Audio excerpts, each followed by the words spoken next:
Good morning students.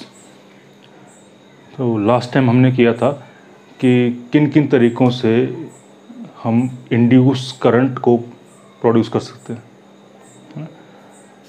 तो 3 तरीके पढ़े थे हमने, मैग्नेटिक फील्ड को चेंज करके, एरिया को चेंज करके and angle between magnetic field and area vector को चेंज करके। इन तीनों को चेंज करके आप इंड्यूस ईएमएफ को प्रोड्यूस कर सकते थे। आज का हमारा टॉपिक है एडी करंट्स। एडी करंट्स क्या होते हैं? ये तो आपको पता है कि अगर आपके पास कोई क्लोज्ड लूप है, सपोज जैसे आपने पहले पढ़ा है कि कोई क्लोज लूप हमारे पास थी, यहाँ पे हमने गैल्वेनोमीटर लगाया था। किसी भी क्लोज लूप के साथ लिंक अगर मैग्नेटिक फ्लक्स में चेंज आता है ना, आपने मैग्नेट को आगे पीछे किया था, इसके फ्लक्स में चेंज आया था, तो इस क्लोज्ड सर्किट में एक करंट प्रोड्यूस हुआ था। और उस करंट की डायरेक्शन क्या थी वो भी आपने पढ़ी थी, वो अपने कॉज को अपोज करते हैं लेंजिस लॉ के अकॉर्डिंग। तो अगर आपके पास कोई क्लोज्ड लूप है तो उसमें तो करंट प्रोड्यूस हो रहा है, लेकिन अगर क्लोज्ड लूप ना होके आपके पास कोई मेटल शीट है तब क्या होगा, है ना। सपोज आपके पास इस बार एक मेटल शीट है, सपोज ये क्या है, आपके पास एक मेटल शीट। इस मेटल शीट से लिंक एक फ्लक्स है मेरे पास, है ना। मान लो यहाँ पे आपके पास नॉर्थ पोल है, यहाँ पे आपके पास साउथ पोल है, और इसके अगर नॉर्थ और साउथ है तो क्या होंगी, मैग्नेटिक फील्ड लाइंस होंगी। तो इस मेटल सरफेस से कुछ ना कुछ फ्लक्स लिंक होगा। अगर उस फ्लक्स में चेंज आए तो क्या इसमें कोई करंट प्रोड्यूस होगा? देखो इस केस में तो था, करंट के पास चलने के लिए पाथ था, तो उसने एक क्लोज्ड लूप थी, उसके पास पाथ था, उसने करंट फ्लो कर दिया। जैसे ही आपने मैग्नेटिक फील्ड को चेंज किया उसमें करंट प्रोड्यूस हो गया, उसको आपने इंड्यूस्ड करंट बोला। तो सेम क्वेश्चन कि अगर इस लूप की जगह पे या क्लोज सर्किट की जगह पे आपके पास एक मेटल शीट होती है, कोई मेटालिक सरफेस होता है, तो अगर उस मेटालिक सरफेस से लिंक्ड फ्लक्स को आप चेंज करेंगे तो क्या उसमें करंट प्रोड्यूस होगा, और अगर होगा तो वो कैसे फ्लो करेगा? तो आंसर है कि करंट प्रोड्यूस होगा। कैसे होगा अब वो देखते हैं।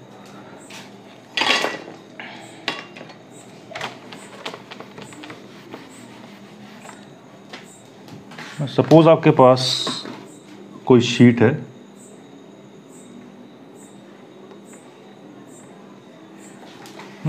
और इस शीट को आपने ऐसा रखा, इस तरह से रखा, और यहाँ से आप एक मैग्नेट लेके आ रहे हैं जिसका नॉर्थ पोल आप यहाँ की तरफ लेके आ रहे हैं।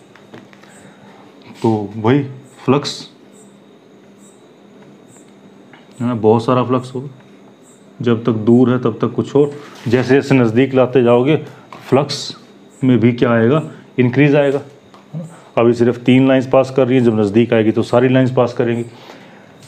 तो फ्लक्स में चेंज आया तो इसमें क्या आएगा, एक करंट प्रोड्यूस होगा। अब मेटल शीट में करंट प्रोड्यूस होगा कैसे? आपको पता है कि मेटल्स के पास क्या होते हैं, large number of free electrons. जब आपके पास कोयल थी, जब आपके पास एक कोयल थी और इस कोयल में आपने फ्लक्स चेंज किया था, करंट प्रोड्यूस हुआ था।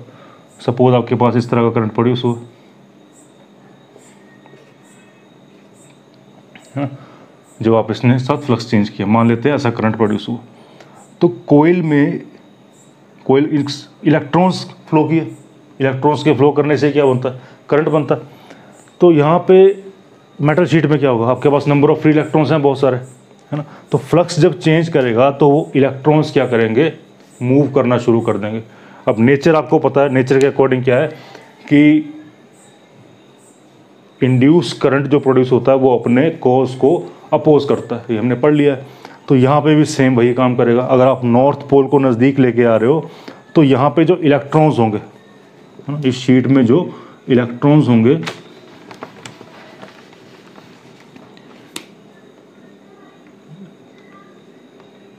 ये शीट आपके पास है और यहाँ से आप नॉर्थ पोल लेके आ रहे हो।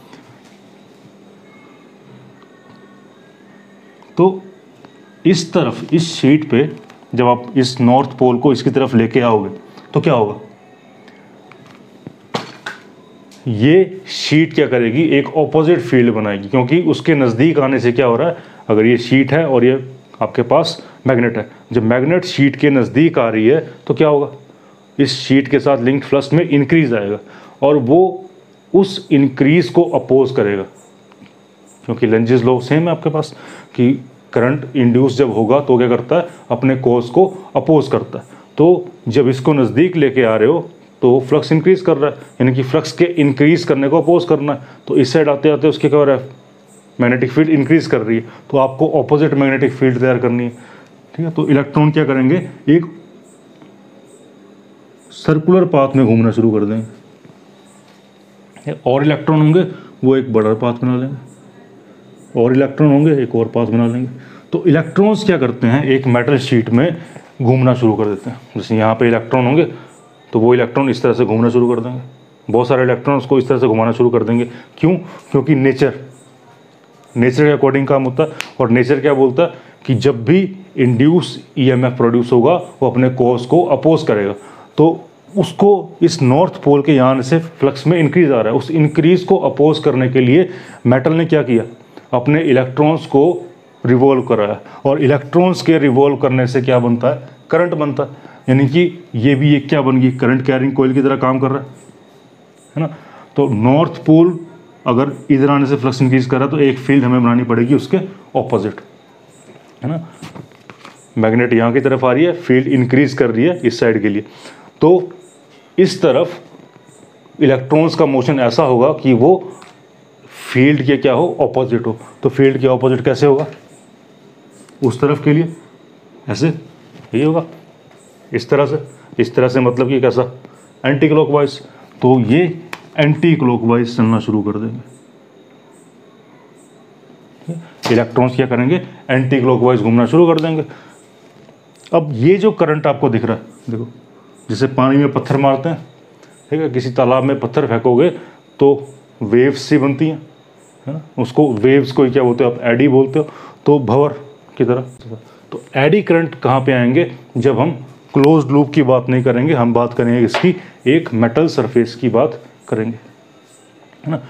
तो एडी करंट्स की डेफिनेशन सिंपल है कि whenever magnetic flux linked with the metallic plate changes, induced current known as eddy currents are produced. इसको एडी क्यों बोल रहे हैं, क्योंकि ये इस तरह से प्रोड्यूस हो रहे हैं, है ना, इलेक्ट्रॉन्स घूम रहे हैं इस पाथ में, इस पाथ में, इस पाथ में, इस पाथ, है ना। अगर ये आपके पास कोई मेटल शीट है तो इलेक्ट्रॉन्स इस तरह से घूम रहे हैं। अब चाहे क्लॉकवाइज चाहे एंटी क्लॉकवाइज, वो तो उनके नेचर के अकॉर्डिंग काम करेंगे, लेकिन पाथ कैसा होगा उनका, सर्कुलर पाथ बन जाएगा। और ये उसी तरह है जिस तरह आपको पानी में एडीज दिखते हैं, भंवर दिखते हैं, तो इसलिए इसका नाम क्या पड़ गया, एडी करंट। क्लियर। तो मेटल शीट में भी करंट प्रोड्यूस होगा, लेकिन उसका नाम क्या है दिया हुआ, एडी करंट। अब इंड्यूस करंट या एडी करंट, इसकी डायरेक्शन भी कैसे निकालेंगे आप, according to Lenz's law, same. तो एडी करंट्स क्या है वो तो समझ में आ गया। अब उसके लिए एक एक्सपेरिमेंट देखते हैं, इससे और क्लियर हो जाएगा आपके पास कि एडी करंट्स कैसे प्रोड्यूस होंगे एक मेटल शीट में।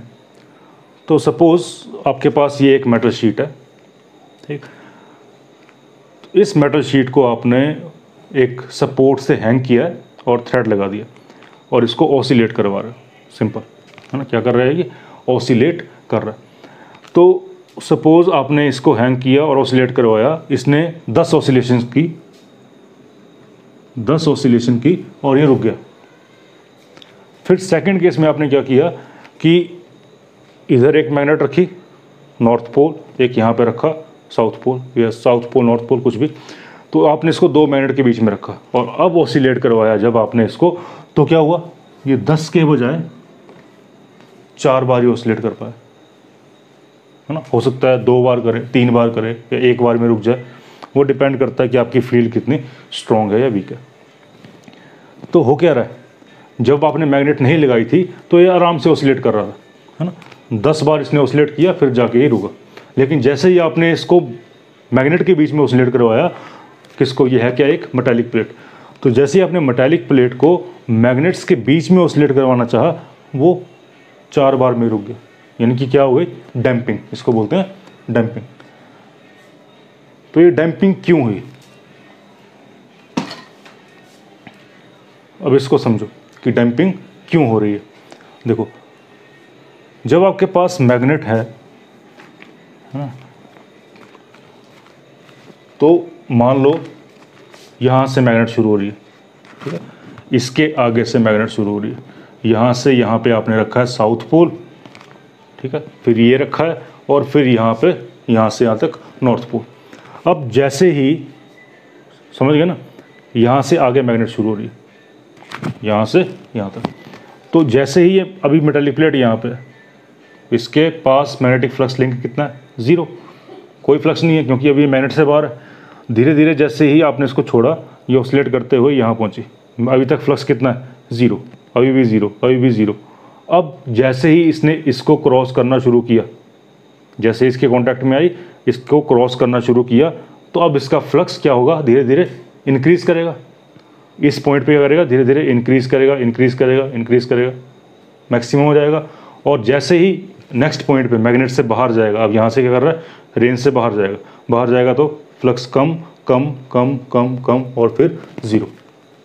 समझ में आ रहा है, ठीक है, कि एक पोर्शन है आपके पास, सपोज मैं लाइन मार रहा हूँ यहाँ से लेके यहाँ तक, ठीक, कि इस लाइन से इस लाइन तक आपके पास क्या है, मैग्नेट्स रखी हैं, यहाँ पे एक मैग्नेट, यहाँ पे एक मैग्नेट, और बीच में क्या कर रहा है, ये ऑसिलेट कर रहा है। तो जैसे ही ये ऑसिलेट, अभी तक यहाँ पे है, कोई फ्लक्स नहीं है, कोई मैग्नेटिक फील्ड नहीं है, फ्लक्स 0, अभी तक 0, अभी तक 0, इस लाइन पे ध्यान रखना।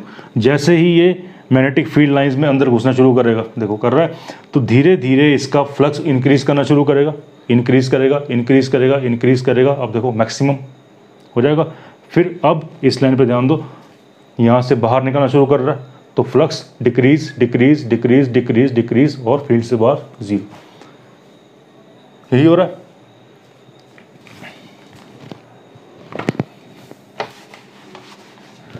तो इसको देखो, जब यहाँ पे था तो कोई फ्लक्स नहीं था, जैसे इसने एंटर करना शुरू किया तो फ्लक्स चेंज हुआ। तो यहाँ पे नॉर्थ पोल है, इस साइड क्या है, नॉर्थ पोल। तो नॉर्थ पोल से साउथ की तरफ क्या जा रही है आपके पास, ये नॉर्थ और ये साउथ अंदर की तरफ, ठीक है। इसको 3D में समझने की कोशिश करो कि यहाँ पे क्या रखा है, साउथ पोल, बीच में प्लेट और फिर नॉर्थ पोल रखा है। तो नॉर्थ से साउथ यानी कि अंदर की तरफ क्या जा रही है आपके पास, फील्ड लाइंस जा रही हैं। और जैसे जैसे प्लेट फील्ड के अंदर घुस रही है तो क्या हो रहा है, उसका फ्लक्स इंक्रीज कर रहा है। फ्लक्स इंक्रीज कर रहा है तो इस प्लेट में इलेक्ट्रॉन्स अपना एक सर्कुलर पाथ बना लेंगे जो उस फ्लक्स के इंक्रीज को क्या करेगा, अपोज करेगा, अकॉर्डिंग टू लेंज़ लॉ पढ़ा है हमने। तो अगर फील्ड यहाँ जा रही है, कहाँ जा रही है, अंदर की तरफ, नॉर्थ से साउथ की तरफ, तो जैसे ही प्लेट अंदर आने लगेगी वो उस फील्ड के अपोजिट फील्ड क्रिएट करेगी। तो अगर उस फील्ड के अपोजिट फील्ड क्रिएट करेगी तो ये बताओ इलेक्ट्रॉन्स का मोशन कैसा होगा, क्लॉकवाइज या एंटी क्लॉकवाइज, या करंट कैसा फ्लो करेगा। चलो इलेक्ट्रॉन का मोशन छोड़ो, करंट कैसा फ्लो करेगा इसमें, क्लॉकवाइज या एंटी क्लॉकवाइज।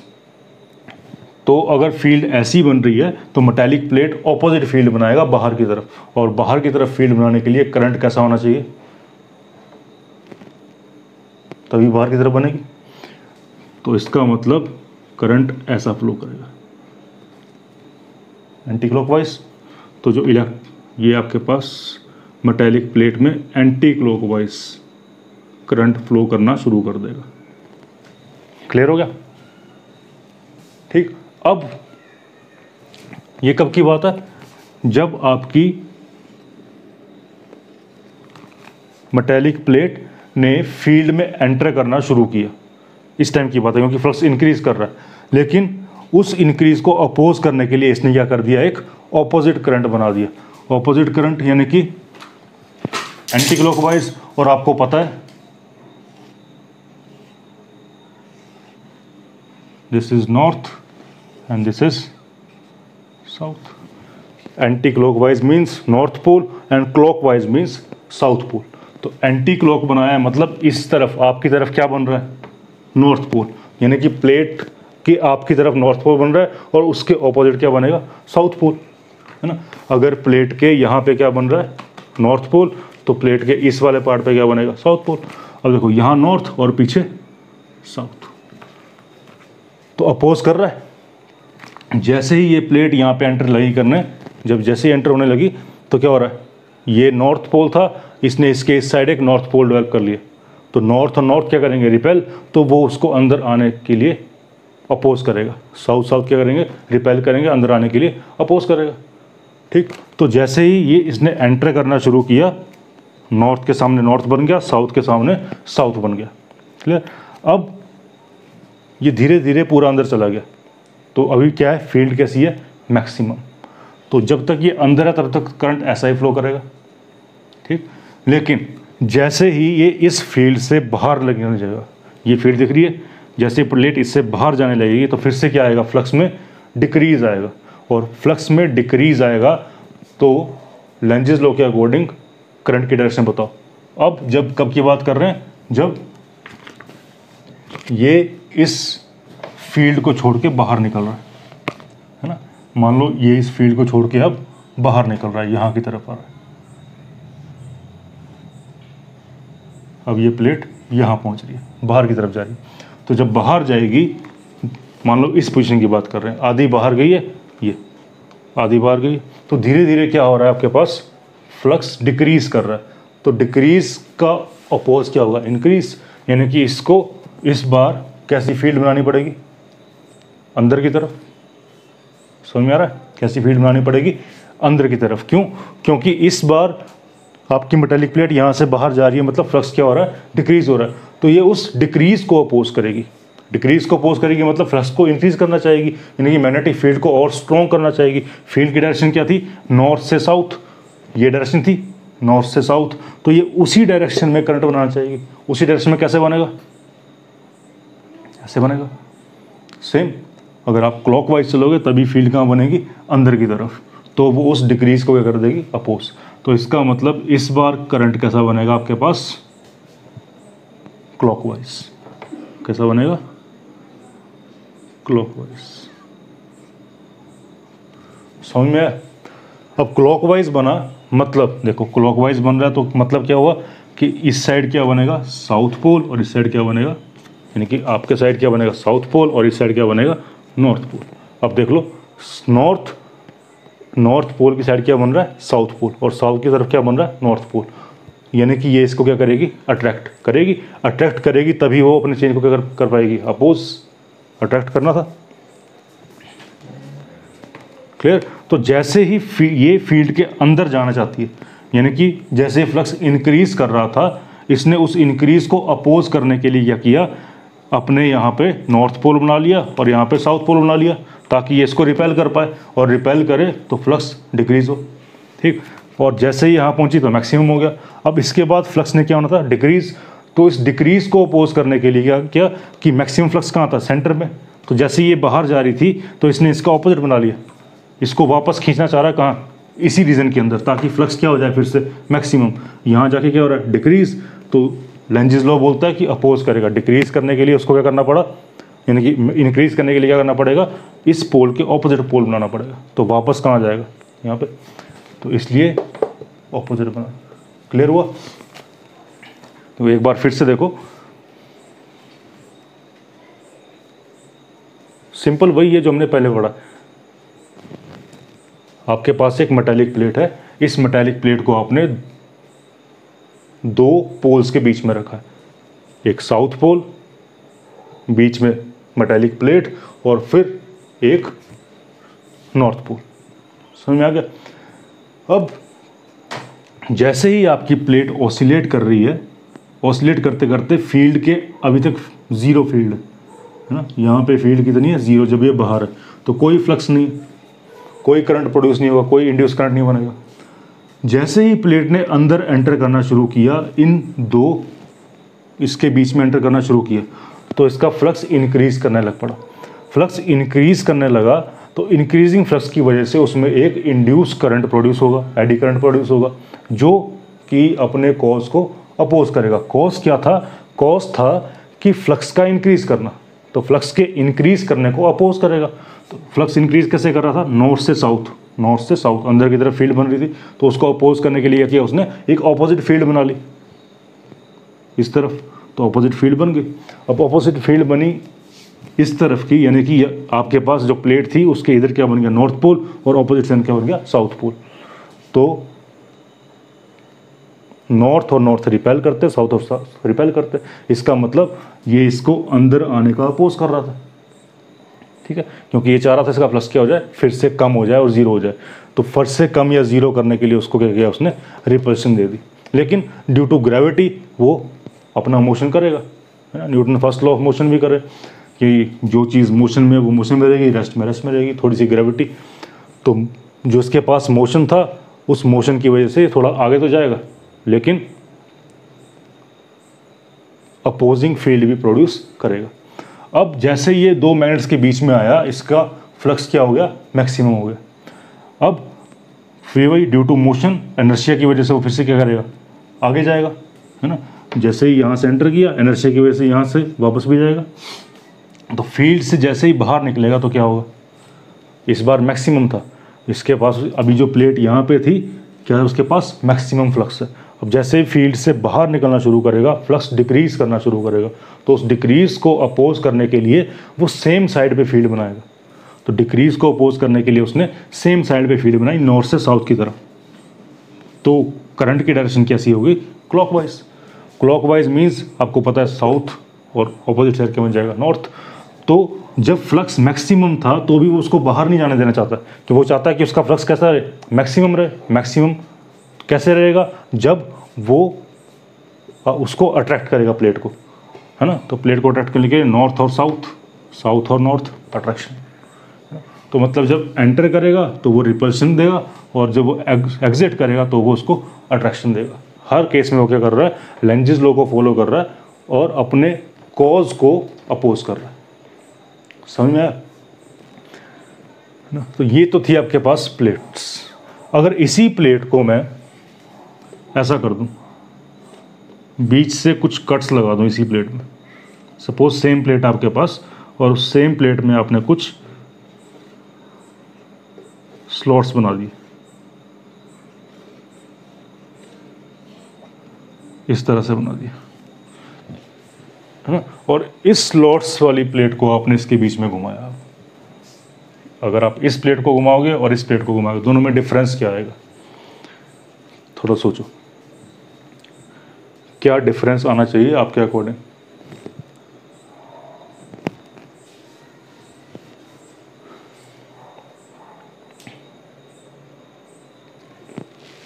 पर आपने ऐसी प्लेट ली और इस प्लेट को मैग्नेट के बीच में ऑसिलेट करवाया, फिर नेक्स्ट टाइम पे इसी प्लेट में आपने क्या कर दिया? स्लॉट्स बना दिए और उसको ऑसिलेट करवाया। जब इसको ऑसिलेट करवा रहे थे, है ना, तो इसने एग्जांपल में हमने माना था कितना टाइम लिया इसने? 4, मतलब 4 बार इसने ऑसिलेशंस ली, है ना। और जब विदाउट मैग्नेट रखा था हमने, तो इसने कितनी ऑसिलेशंस ली थी? 10। जब इस प्लेट को आपने विदाउट मैग्नेट्स रखा और ऑसिलेट करवाया तो उसने 10 ऑसिलेशंस की थी, 10 ऑसिलेशंस। जब आपने 2 मैग्नेट्स रखी और उस प्लेट को ऑसिलेट करवाया तो उसने कितनी की? 4 की। अब उसी प्लेट को जब आपने क्या किया? काट दिया बीच से, स्लॉट्स बना दिए, और अब 2 मैग्नेट्स के बीच में ऑसिलेट करवाया, तो उसकी ऑसिलेशन आई सपोज 8। कितनी आई? 8। तो यानी कि ऑसिलेशंस इस केस से इंक्रीज कर गई। क्यों? देखो, एक फार्मूला पढ़ा आपने, R is equal to rho L upon A. पढ़ा ये फार्मूला सबने चैप्टर 3 में, है ना।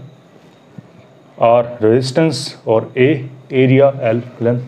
तो एरिया की बात करो, देखो इस प्लेट का एरिया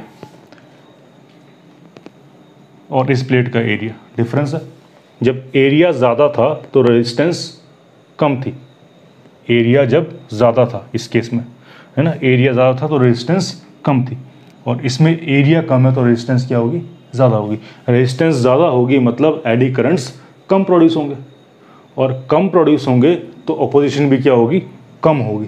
तो ऑपोजिशन कम होगी तो वो फ्रीली ऑसिलेट ज़्यादा करेगा। क्लियर। और इस केस में एरिया ज़्यादा है, एरिया ज़्यादा है मतलब रेजिस्टेंस कम है, रेजिस्टेंस कम है तो एडी करंट्स ज़्यादा प्रोड्यूस होंगे, ज़्यादा एडी करंट प्रोड्यूस होंगे तो वो उतना ज़्यादा क्या करेंगे, अपोज करेंगे। जितना ज़्यादा अपोज करेंगे उतनी जल्दी मोशन क्या हो जाएगा, आपका सीज हो जाएगा, मोशन रेस्ट में आ जाएगा, है ना। समझ में आ गया। तो इसमें और इसमें क्या डिफरेंस है, एरिया का डिफरेंस, और एरिया के डिफरेंस की वजह से करंट का डिफरेंस सेम। एरिया ज़्यादा, रेजिस्टेंस कम, रेजिस्टेंस कम तो करंट ज़्यादा, तो एडी करंट ज़्यादा प्रोड्यूस होगा। तो इस केस में एडी करंट ज़्यादा प्रोड्यूस होगा तो ज़्यादा ऑपोजिशन मिलेगी, है ना। इस केस में एडी करंट्स कम प्रोड्यूस होंगे तो ऑपोजिशन कम मिलेगी, इसलिए वो फ्रीली ऑसिलेट अच्छे से कर पाएगा। क्लियर। तो इसमें ऑसिलेशंस कितनी हमने एग्जांपल में मानी थी, इस केस में हमने मानी 4 ऑसिलेशन कर पा रहा है, और इस केस में हमने माना कि 8 ऑसिलेशन कर पा रहा है। तो इसको आप प्रैक्टिकली भी देख सकते हो करके। क्लियर हो गया।